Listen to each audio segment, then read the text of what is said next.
இந்த மாதிரி ரீசன் சொல்றவன் வாழறதுக்கே தகுதி இல்லாதவன். தோத்துருவீங்க வாழ்க்கையில. வாஸ்து சரியில்லை, 20 வருஷமா அந்த வீட்டுல குடியிருக்கிறா, ஹவுஸ் ஓனர் வெளிநாட்டுல இருக்கிறார், நீங்க கதை சொல்லிடணும். இதுக்கு வந்து பரிகாரமே கிடையாது, 100% கிடையாது. இப்போ நான் சொல்லுவேன், திருக்கருக்கா போங்க, கர்ப்பரட்சாம்பிகையை பாருங்க, குழந்தை பிறக்கும். ஆனா இங்க வீடு வாஸ்து கரெக்டா. ரொம்ப நாள் பழகும் சார், நான் லவ் பண்றேன் சார், மாமா பொண்ணு சார், தெரிஞ்ச பொண்ணு சார், 10 பொருத்தத்துல 11 பொருத்தம் இருக்குதுன்ட்டாங்க ஐயரே. ஆனா நீங்க சொன்ன நட்சத்திரத்துல 5வது நட்சத்திரமா வந்துருச்சு, 3வது நட்சத்திரமா வந்துருச்சுன்னா வேண்டாம். மீறி செய்தா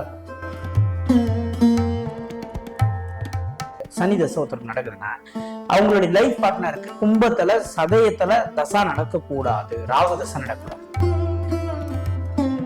இப்ப இந்த வீடியோ பாக்குறவங்க உங்களுடைய கணவர் நட்சத்திரம், உங்களுடைய மனைவி நட்சத்திரம், நீங்க 2 பேரும் எடுத்துக்க. உங்களுடைய நட்சத்திரத்துல இருந்து உங்களுடைய கணவருடைய நட்சத்திரம் நான் சொன்ன ஸ்கேல்ல ஒரு தான் பாருங்க, வந்து நிச்சயமா உங்களுடைய மன வாழ்க்கை சரியா இருக்காது, எப்பவுமே ஒரு கஷ்டம்.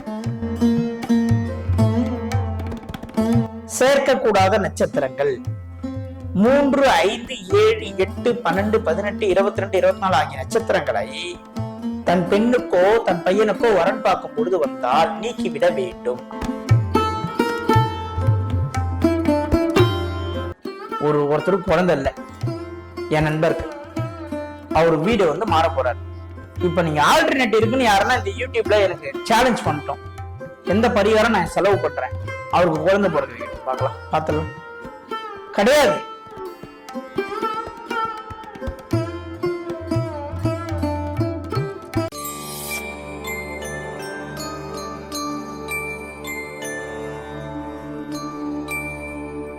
டெம்பிள் எக்ஸ்பிரஸ் நேயர்களுக்கு வணக்கம்.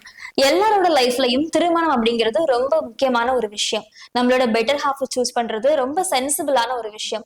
இந்த ராசிக்காரங்களை தான் திருமணம் பண்ணா வாழ்க்கை நல்லா இருக்கும் அப்படின்னு ஜோதிடம் வழியா சொல்லப்படுது. எந்த ராசிக்காரங்கள் கல்யாணம் பண்ணி எந்த திசையில அவங்களோட வாழ்க்கையை ஸ்டார்ட் பண்ணணும், எந்த திசையில வாழக்கூடாது அப்படிங்கறத கேட்டு தெரிஞ்சுக்க போறோம். நம்ம கூட இன்னைக்கு ALP ஜோதிடர் சம்மன் சுப்பிரமணி சார் இருக்காங்க. வணக்கம் சார். வணக்கம் மேடம். சரி, இப்போ எந்த தம்பதிகளுக்கு எந்த மாதிரியான திசையான வீடு வந்து சரியா அமையாது சார்? இப்போ வீடுன்னு பார்க்கும்போது இன்னைக்கு இருக்கிற காலகட்டத்துல வீடுலாம் கூட சில இடத்துல வாங்கி கொடுக்குறாங்க மாமனார்களே. கொங்கு பெல்ட்ல கம்பல்சரி கார் எடுத்து கொடுக்கணும், அது ஒரு கௌரவம். சில இடத்துல வீடு வாங்கி கொடுக்குறாங்க, ஃப்ரீயா தானே வருது அப்படின்ட்டுல வாஸ்து சரியில்லைன்னா கூட நம்ம உள்ள போய் குடியிருப்பான், அங்கதான் தூத்து போடுறான். இன்னைக்கு ஒரு கிளைண்ட் கிட்ட பேசுறேன், இந்த வீட்டை மாறிடுங்க சார், அந்த வீட்டு ஹவுஸ் ஓனர் வெளிநாட்டில் இருக்காங்க சார், எங்க இஷ்டம் சார், நாங்கள் இஷ்டம் மாதிரி ரொம்ப வருஷமா யூஸ் பண்றோம், கேள்வி கேட்க ஆளே இல்லை, அது வாஸ்து குறையுள்ள வீடியா இருந்தாலும் சார் வேற இடத்துக்கு போனா ஹவுஸ் ஓனர் பக்கத்துல இருப்பாங்க, இதுனா ஹவுஸ் ஓனர் வெளிநாட்டுல இருக்காங்க, ஹாப்பியா இருக்கும் சார். இந்த மாதிரி ரீசன் சொல்றவன் வாழறதுக்கே தகுதி இல்லாதவர்கள். தோத்துருவீங்க வாழ்க்கையில. வாஸ்து சரியில்லை, 20 வருஷமா அந்த வீட்டுல குடியிருக்கிறா, ஹவுஸ் ஓனர் வெளிநாட்டுல இருக்கிறார், நீங்க கதை சொல்லிடணும் உட்காந்துட்டு இருக்காரு. ஹவுஸ் ஓனர் நல்லா இருப்பாரு, அந்த வீட்டோட நெகட்டிவ் எனர்ஜி ஃபுல்லா இவங்களை தாக்கி இவங்க டோட்டலா காலி ஆயிடும். ஒரு தம்பதி வந்து குடியிருக்கணும், நல்லா இருக்கணும், மாமனார் ஃப்ரீயா கொடுத்தாரு, மாமியார் ஃப்ரீயா கொடுத்தாங்கன்னு இந்த மாதிரி இந்த வாஸ்து இல்லாத குடியிருக்கல நீங்க போய் முதல்ல குடியிருக்க கூடாது. முதல்ல ஒரு வீடு கணவன் பேர்ல இருந்தா கணவனுக்கு வாஸ்து கரெக்டா அந்த கிரகத்தை பார்க்கணும், மனைவிக்கு இருந்தா மனைவிக்கு பார்க்கணும்.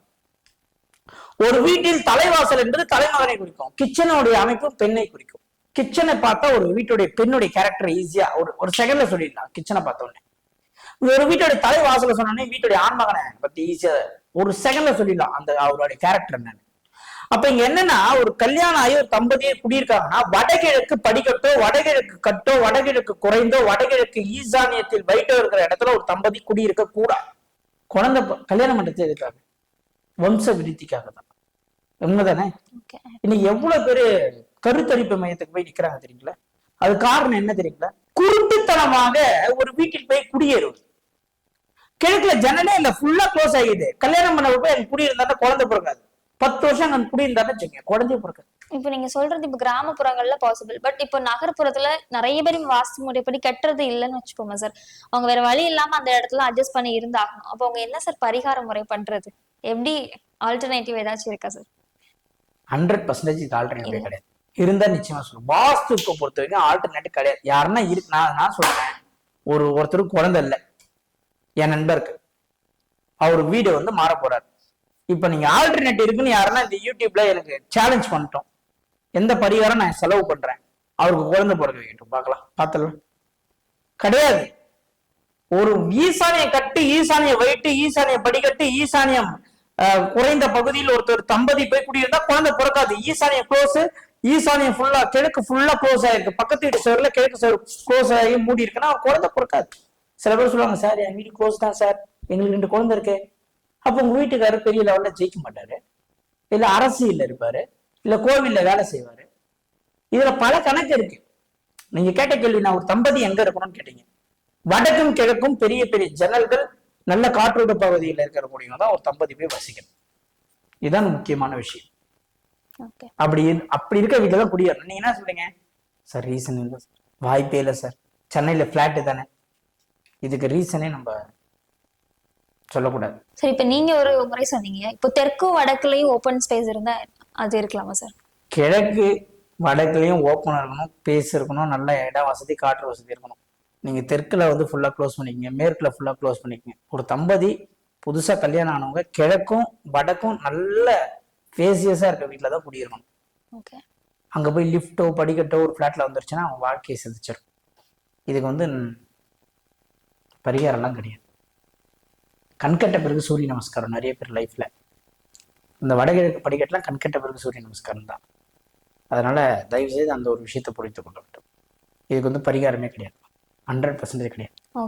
இப்போ நான் சொல்லுவேன், திருக்கருக்காவுக்கு போங்க, கர்ப்பரட்சாம்பிகையை பாருங்க, குழந்தை பிறக்கும்.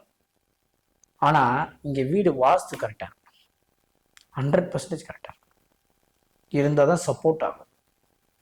ஸோ நான் நிறைய பேருக்கு என்னை ஃபாலோ ரெகுலரா பண்றவங்களுக்கு நல்லா புரிஞ்சுக்குங்க, பரிகாரம் என்பது உண்மை இருக்கு, வாஸ்து என்பது உண்மை. ஆனா வாஸ்துக்கு பரிகாரம் இல்லை, நல்லா புரிஞ்சுக்கணும். வாஸ்து குறை இருக்குன்னா பில்டிங்கை இடிக்கணும், வீட்டை மாற்றணும், இடத்த விற்கணும். வாஸ்துல குறை இல்லை சார், எல்லாம் பர்ஃபெக்டா இருக்கு. இப்ப என்ன பண்ணலாம்? இப்பதான் நீங்க கோயிலுக்கு போகும்போது சக்சஸ் ஆகும்.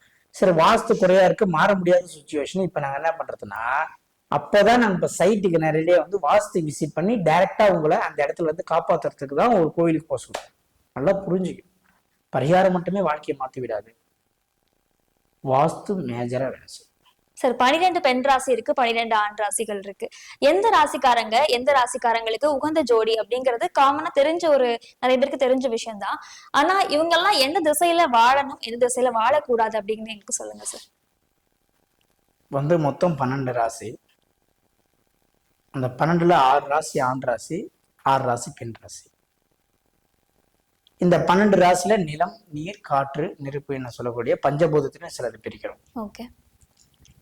இப்ப இங்க என்னன்னா, இந்த 10 பொருத்தம்னு ஒண்ணு பார்ப்போம். இதுல ஒரு பெரிய கேள்விக்குறி இருந்துட்டே இருக்கு. இன்னைக்கு நான் 10 பொருத்தம் பார்க்க மாட்டேன், எனக்கு அது வேலை கிடையாது. சரிங்களா? 10 பொருத்தம் பார்த்து மேட்ச் பண்ணி கொடுப்பாங்க, இந்த ராசிக்கு இந்த ராசி செட் ஆகணும். அப்படி பார்த்து கொடுத்து 90% தோத்தவங்க நிறைய பேர் வாழ்க்கையில இருக்காங்க. 90% தோத்தவங்க. இப்ப இங்க எங்க இடிக்குது அப்படின்னு பார்க்கணும். எங்க இடிக்குது அப்படின்னா, இப்ப நம்ம பேசக்கூடிய எல்லாமே வாஸ்து ரிலேட்டடா பேசிட்டு வருவோம். நம்ம டெம்பிள் எக்ஸ்பிரஸ்ல வாஸ்து ரிலேட்டடான பதில நம்ம இங்க கொடுக்குறோம். எப்படி? இங்கதான் இங்க ராசி லக்னம் எல்லாம் தோத்து போகுது, எல்லாமே தோக்க போகுது. ஒரு வீட்டுல 2 பொண்ணு, பசங்களே இல்லை, 2 பொண்ணு மட்டும்தான். அந்த வீட்டுல ஒருத்தர் கல்யாணம் பண்றாரு அப்படின்னா, அந்த மாமனார் வீடு வாஸ்து குறையுள்ள வீடா இருந்தா இவரு தோத்துருவார். யாரு? மருமக பிள்ளை தோத்துரு. இப்ப இவங்க என்ன பண்ணுவாங்கன்னா, என் மூத்த பொண்ண நான் நல்ல பையன் நினைச்சுதான் கொடுத்தேன், என் மூத்த பொண்ணுடைய லைஃபே ஸ்பாயில் ஆயிடுச்சுன்னா இங்க ராசி தோத்துரும். ஏனென்றால் அந்த வீட்டில் மூத்தது ஒரு பையன், 2 பொண்ணு இருந்திருந்தா இவர் தப்பிச்சிருப்பார். அந்த வீட்டுல பையனே இல்ல, பொண்ணு மட்டும்தான். அப்போ அந்த மூத்த பொண்ணு கல்யாணம் பண்ண அந்த மூத்த மருமகன் டோட்டலா காலி ஆயிடும். ஆனா இப்ப நீங்க சொல்ற மாதிரி ஜாதகம் பார்த்து தான் பண்ணிருப்பாங்க. இதுதான் ஜாதகம் வேறு, வாஸ்து வேறு, நியூமராலஜி வேறு இல்லை, ஒன்றோடு ஒன்று பிணைக்கப்பட்டது. நீங்க ஒரு விஷயத்த பார்த்துட்டு 2 விஷயத்த விட்டுடுறீங்க. ராசி நட்சத்திரம் பொருத்தம் பார்த்துட்டீங்க. அந்த வீட்டுல பையனே இல்ல, பொண்ணு மட்டும் தானே. அப்ப மாமனார் வீட்டில் வடகிழக்கில் படிக்கட்டில் இருந்தால் மருமகனுக்கு வேலை போயிட்டு தானே. மாமனார் வீட்டில் வடமேற்கில் பாதிப்பு இருந்தால் மருமகனுக்கு டைவர்ஸ் ஆயிட்டு தானே. நான் சொல்றது எப்படி தெரியுமா, ஒரு மனிதன் எந்த லெவலுக்கு யோசிக்கணும்னா எக்ஸ்ட்ரீம் லெவலுக்கு, யாருக்கும் கற்பனைக்கு எட்டாத லெவலுக்கு யோசிச்சு நான் ஒரு விஷயத்தை இங்க சொல்லிட்டு இருக்கேன்.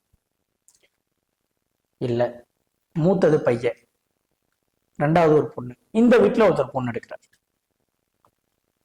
அந்த வீட்டுல பையன் மட்டும் தான், பொண்ணு இல்லை.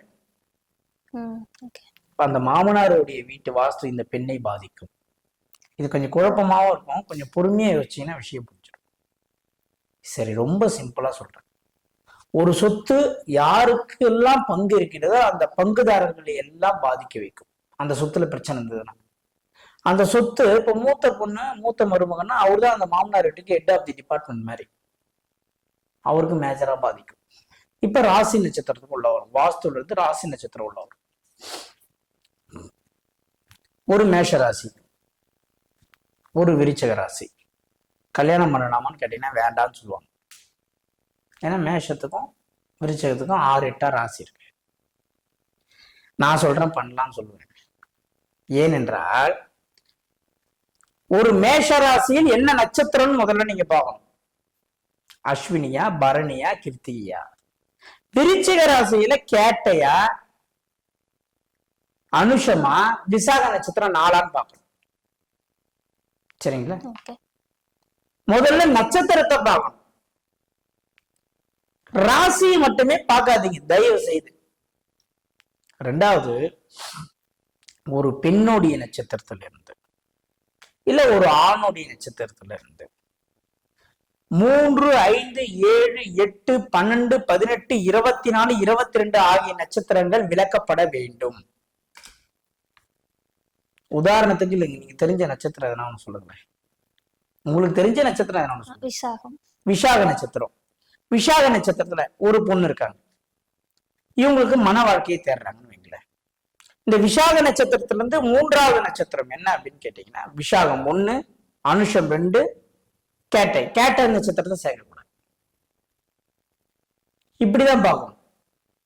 3, 5, 7, 8, 12, 18, 22, 24 இந்த நட்சத்திரங்கள் விளக்கணும். இதுல கிளீனா புரிஞ்சுக்கணும். சார் ரொம்ப நாள் பழகும் சார், நான் லவ் பண்றேன் சார், மாமா பொண்ணு சார், தெரிஞ்ச பொண்ணு சார், 10 பொருத்தத்துல 11 பொருத்தம் இருக்குதுன்ட்டாங்க ஐயரு. ஆனா நீங்க சொன்ன நட்சத்திரத்துல 5வது நட்சத்திரமா வந்துருச்சு, 3வது நட்சத்திரமா வந்துருச்சுன்னா வேண்டாம். மீறி செய்தா இவங்க 2 பேருக்கும் எப்பவுமே ஒரு எப்படி சொல்றது, ரொம்ப ஒரு அந்யோன்யம் இருக்கு. ஒருத்தங்க மேல நம்ம நம்பிக்கை இழந்துட்டோம்னு வச்சுக்கோங்க, 2வது அவங்க கூட நம்ம சேர்ந்து பழகினா கூட பழைய மாதிரி ஒரு நட்பு இருக்காது. நீங்க செக் பண்ணி பாருங்க.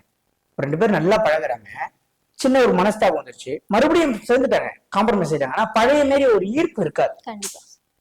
இந்த 3, 5, 7, 8, 12, 18, 24, 22 ஆகிய நட்சத்திரங்களுக்கு அந்யோன்யம் குறைவு. இப்ப இந்த தாரா பலன்னா சில பேர் பார்ப்பாங்க.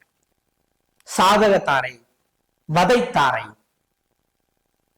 மைத்ர, பரம மைத்திரம், இதுக்குள்ளே நான் வரல, இந்த கான்செப்ட் உள்ள வரல. நல்லா புரிஞ்சுக்கணும் நேயர்களே. உங்களுடைய நட்சத்திரம் என்னவோ அதிலிருந்து 3, 5, 7, 8, 12, 18, 22, 24 ஆகிய நட்சத்திரங்களை நீங்கள் விலக்கிட வேண்டும். நட்சத்திரத்திலிருந்து என்னங்க, உங்க நட்சத்திரத்தை 1ன்னு போட்டுக்குங்க. லைனா 27 நட்சத்திரம் இருங்க. நீங்க பரணி நட்சத்திரமா, பரணி நட்சத்திரத்துல 1ன்னு போடுங்க. 27வது நட்சத்திரம் உங்களுக்கு அஸ்வினி வரும். உங்க நட்சத்திரம் அங்க 1ன்னு போட்டு 27 நட்சத்திரத்தை எழுதி அதுல 3, 5, 7, 8, 12, 18, 22, 24 ஆகிய நட்சத்திரங்களை விளக்கிடுங்க. மீதி நட்சத்திரத்தை நீங்க சேர்த்துக்கணும். வாழ்க்கை நடக்கும். ஒருவருடைய தசா புத்தி 6-8 நடக்கூடாது. ஒருத்தருக்குள்ள சனி தசை நடக்குது, கடக ராசியில் பூச நட்சத்திரத்துல ஒரு சனி தசை ஒருத்தருக்கு நடக்குதுன்னா அவங்களுடைய லைஃப் பார்ட்னருக்கு கும்பத்துல சதயத்துல தசா நடக்க கூடாது, ராகு தசை நடக்கூடாது.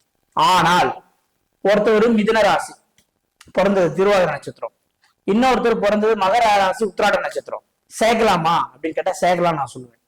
ஆனால் தசாநாதன் தான் 6-8 இருக்கக்கூடாது. பிறந்த நட்சத்திரங்கள் 6-8 இருக்கலாம். தசாநாதன் 6-8 இருந்தா உங்களுக்கு பிரச்சனை ஹெவியா இருக்கும். பிறந்த நட்சத்திரங்கள் 6 இருக்கிறவங்களுடைய வாழ்க்கை எவ்வளவு பேருடைய வாழ்க்கை நல்லாதான் இருக்கு. ஏன்னா அவங்களுடைய தசாநாதன்கள் 6 இல்லாம 1-9 மாறிடும். இது ஜோதிடம் தெரிஞ்சவங்களுக்கு புரியும் நான் சொல்ற கான்செப்ட். உங்களுடைய தசைக்கும் உங்களுடைய கணவருடைய தசைக்கும் நிச்சயமாக 6 தசை நடக்கக்கூடாது. அந்த தசாநாதன் 6 இருக்கக்கூடாது. ஆனா பிறந்த சந்திரன் 6 இருக்கலாம்னா இருக்கலாம். பிறந்த சந்திரன் 6 இல்லாம தசாநாதன் 6 இருக்கிறவங்க மட்டும்தான் பிரச்சனையா இருப்பாங்களே கண்டி. நீங்க எத்தனை ஜாதகம் வேணாலும் பாருங்க, ரிசர்ச் பண்ணுங்க, எடுத்துங்க, கணக்கில் எடுத்துங்க, பேசுங்க. ஆனா நான் சொல்லக்கூடிய விஷயத்த அப்ளை பண்ணி பாருங்க, அப்படியே போடும். இப்ப நீங்க கேட்ட கேள்வி என்னன்னா, எந்த ராசிக்கு எந்த ராசி சேர்க்கணும்னு கேட்டீங்க. நான் என்ன சொல்றேன், ராசியே பார்க்காதீங்க, பொதுவா சொல்றாங்க, நட்சத்திரத்தை பாருங்க. ஓகே. ஏன்னா நீங்க கேட்ட கேள்வி ஏபிசிடி மாரி கேட்டீங்க. நான் பிஹெச்டி லெவல்ல பண்ணணும்னு சொல்லிட்டேன். இருக்கக்கூடிய உண்மை என்னன்னா, இங்க ராசி கிடையாது, நட்சத்திரம் தான் மேட்ரு.